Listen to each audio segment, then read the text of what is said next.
പായൽ കൊണ്ട് പായസം. അത് ലക്ഷദ്വീപിന്റെ ഒരു സ്പെഷ്യൽ ഐറ്റം ആണ്. അതെങ്ങനെയാണ് ഉണ്ടാക്കുന്നതെന്ന് നമുക്ക് നോക്കാം. ഇതാണിപ്പോ കടൽ പായൽ എന്ന് പറയുന്നത് അല്ലെ? അതെ, കടൽ പായൽ. ഇതൊന്ന് ആദ്യം ക്ലീൻ ചെയ്യണം. ഇതിൽ വല്ല പൊടിയോ മണലോ ഉണ്ടെങ്കിൽ കടപ്പുറത്ത് നിന്ന് എടുക്കുന്നതുകൊണ്ട് മണലൊക്കെ ഉണ്ടാവും. അപ്പൊ അത് നല്ല വെള്ളത്തിൽ കഴുകി എടുക്കുക ആദ്യം. എന്നിട്ട് ഇത് വേവിക്കണം. കടൽ കരയിലേക്ക് അടിഞ്ഞു വരികയാണോ? അല്ല, അവിടെ സീവീഡ് ഒരു നെറ്റ് ഉണ്ട്, അത് കെട്ടിയിട്ട് ഉണ്ടാക്കുന്നത്. അധികവും അവിടെ ഫിഷറീസുകാർ ഉണ്ടാക്കുന്നതാണ്. മുളയില്ലേ, ബാംബോ, അത് കെട്ടിയിട്ട് അത് ഉണ്ടാക്കും അവിടെ. അത് കൃഷി ചെയ്യുന്നതാണ്. കൃഷി ചെയ്തിട്ട് അത് വളർന്നാൽ വെട്ടിയെടുത്ത് വെയിലത്ത് വെച്ച് ഉണക്കിയെടുക്കും ആദ്യം. ആ ഉണക്കിയെടുത്താണ് ഇത്.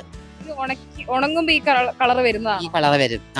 ഒറിജിനൽ പച്ച ഉണ്ടാവും. പച്ചയായിട്ട് എന്നിട്ട് ഇത് വളർന്നു വന്നാൽ ഈ സ്കിൻ കളറായിട്ട് കിട്ടും. ആദ്യം പച്ച കളറാണ്. ഇത് വെയിലത്തിട്ട് ഇവര് ഉണക്കി എടുക്കുന്നതാണ് ഈ കടൽപ്പായല് അല്ലെ? ഇത് വെച്ച് എങ്ങനെയാണ് നിങ്ങൾ പായസം ഉണ്ടാക്കുന്നത്? എങ്ങനെയൊക്കെയാണ് കാണിച്ചു തരാം.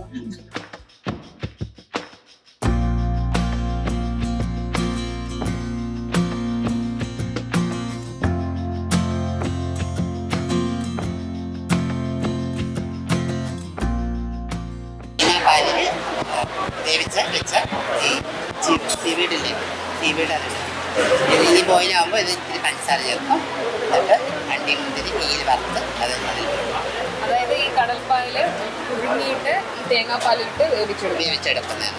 ഇതിൽ എന്തൊക്കെ ആഡ് ചെയ്യുന്ന മധുരത്തിന് വേണ്ടിയിട്ട്? മധുരത്തിന് വേണ്ടി പഞ്ചസാര ചേർക്കും. ശർക്കര വേണമെങ്കിൽ ഇത്തിരി ചേർക്കാം.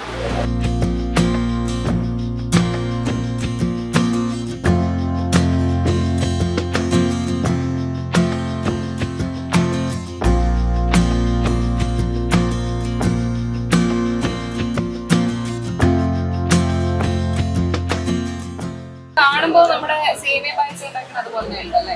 പലരും ചോദിക്കാറുണ്ട്, കണ്ടപ്പോൾ സേമിയ പായസമാണെന്ന് ചോദിക്കാറുണ്ട്. പിന്നെ അവരുടെ ഞങ്ങൾ എല്ലാം കാണിച്ചു കൊടുത്തിട്ടാണ് പറയുന്നത് സീവീഡാണെന്ന്.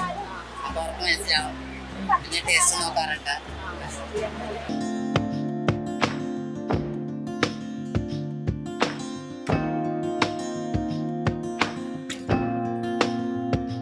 പല പായസങ്ങൾ കുടിച്ചിട്ടുണ്ടെങ്കിലും കടൽപ്പായൽ കൊണ്ടുണ്ടാക്കിയ പായസം നിങ്ങൾ കുടിക്കണമെങ്കിൽ നിങ്ങൾ ലക്ഷദ്വീപിൽ തന്നെ പോകേണ്ടി വരും. കാരണം അവിടുത്തെ ഒരു സ്പെഷ്യലാണ് ഇപ്പം നിങ്ങൾ കണ്ടുകൊണ്ടിരിക്കുന്ന ഈ കടൽപ്പായൽ പായസം.